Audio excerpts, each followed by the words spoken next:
বেলার ঝামেলা ছাড়াই আপনারা মূলো দিয়ে এইরকম একটা রেসিপি তৈরি করে নিতে পারেন। একদম সিম্পলভাবে খুব কম সময়ে তৈরি হয়ে যাবে আর খেতেও কিন্তু দারুণ টেস্টি লাগে। না বানালে কিন্তু আপনারা বিশ্বাসই করবেন না যে মূলো দিয়ে এত সুন্দর একটা রেসিপি তৈরি হয়। নমস্কার বন্ধুরা, ঝর্ণা ঝুমা কিচেনে সবাইকে স্বাগত। আজ আমি মূলো দিয়ে একটা নাস্তা রেসিপি শেয়ার করছি। তো সেই জন্য দেখেন এখানে আমি মূলো নিয়ে নিয়েছি, পেঁয়াজ, ধনেপাতা, কাঁচা লঙ্কা সব নিয়ে নিলাম। তো প্রথমে আমি মূলোটাকে খোসা ছাড়িয়ে নিয়ে নিচ্ছি। দুটো মূলোকেই ভালো করে খোসা ছাড়িয়ে নেব আর আগে পিছে আমি কেটে বাদ দিয়ে দেব।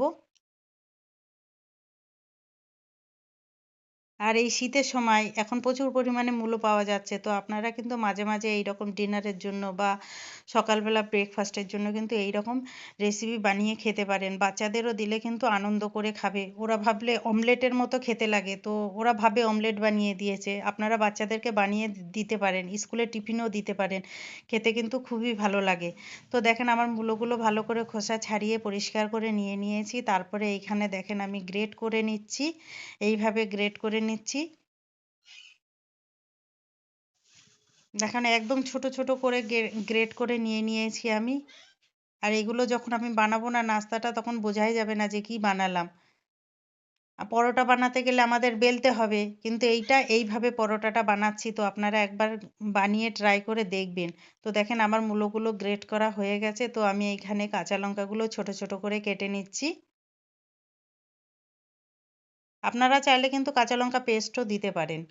আর এইখানে ধনেপাতাটাও আমি কুচি কুচি করে করে কেটে নিচ্ছি। আর ধনেপাতা দিলে কিন্তু খেতে অসাধারণ লাগে, তার একটা যে স্মেল খুব ভালো লাগে। তো ধনেপাতাটাও আমি কুচি কুচি করে কেটে নিচ্ছি।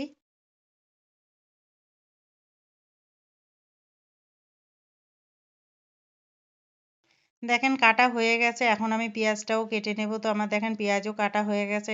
এখন আমি কাঁচা লঙ্কা, ধনেপাতা আর পেঁয়াজ আমি মূলোর সাথে মিশিয়ে নিয়ে নিলাম। নেওয়ার পরে এখন আমি এর মধ্যে নিয়ে নেব আটা। আর রেসিপিটা আমি আটা দিয়ে তৈরি করছি। এইখানে দেখেন আমার পরিমাণ মতো আমি আটা নিয়ে নিলাম, 2 কাপ আটা নিয়ে নিয়েছি। আর নিয়ে নিলাম টেস্ট হিসাবে নুন। তারপরে দিয়ে দিলাম হলুদ গুঁড়ো আর কিছুটা আজওয়ানকে আমি ক্রাশ করে দিয়ে দেব। তাহলে খুব সুন্দর একটা ফ্লেভার আসবে। তো দেখেন এবার আমি ভালো করে হাত দিয়ে মিশিয়ে নিচ্ছি। আপনারা চাইলে কিন্তু চামচ দিয়েও মিশিয়ে নিতে পারেন। আর এখন আমি অল্প অল্প জল দিয়ে ব্যাটার বানিয়ে নেব। একদম পাতলাও করব না আর একদম মোটাও করব না। তো মিডিয়াম করতে হবে। তো দেখেন এইখানে আমার জল দিয়ে পুরো গুলিয়ে নিচ্ছি। দেখেন আরও একটা গ্লাস আর করে জল নিয়ে নিলাম। মোটামুটি এই ব্যাটারটা গুলতে আমাকে 3 গ্লাস জল লাগবে। তো দেখেন আমি অল্প অল্প করে জল দিয়ে এই ব্যাটারটা তৈরি করে নিচ্ছি। একবারে জল দিলে কিন্তু পাতলাও হয়ে যেতে পারে। তো সেই জন্য আমি অল্প অল্প করে জল দিয়ে গুলে নিচ্ছি। দেখেন ভালো করে আমি বানিয়ে নিয়ে নিলাম। আর এটা গুলতে আমার 3 গ্লাস জল লেগেছে। তো দেখেন ভালো করে গোলা হয়ে গেছে। তো এখন আমি এইটাকে সাইডে রেখে দেব। একটু ঢেকে রেখে দেব এখন। ততক্ষণে আমি এখানে চাটনি তৈরি করে নেব। তার জন্য মিক্সির জার নিয়ে নিয়েছি। তো মিক্সির জারে দেখেন দিয়ে দিলাম ধনেপাতা। ধনেপাতাগুলো আমি গোটা গোটাই দিয়ে দিলাম, যেহেতু ছোট পেস্ট হয়ে যাবে। আর দিয়ে দিলাম রসুন, কাঁচা লঙ্কা। ঝালটা আপনাদের পছন্দ মতো দেবেন, যে যেরকম ঝাল খেতে পছন্দ করেন সে সেরকম লঙ্কা দেবেন।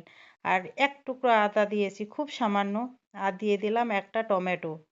টমেটোটাকেও কেটে দিয়ে দিচ্ছি।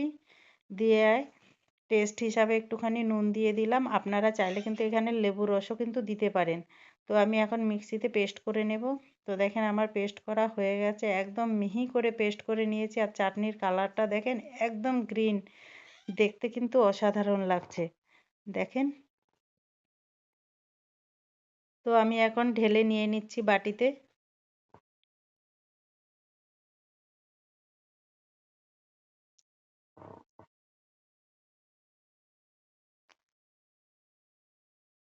আর এইদিকে দেখেন আমি ঢাকনা উঠিয়ে দেখে নিচ্ছি, আর ব্যাটারটাও দেখেন কত সুন্দর সেট হয়ে গেছে। এখন আমি বানিয়ে নেব।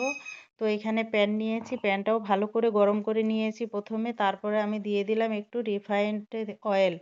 দিয়ে এখন আবার রিফাইন্ড অয়েলটা চারদিকে একটু ছড়িয়ে দিচ্ছি, দিয়ে গরম করে নিলাম ভালো করে তেল। তারপরে এখন এর মধ্যে দেখেন একটুখানি ব্যাটার দিয়ে দিলাম,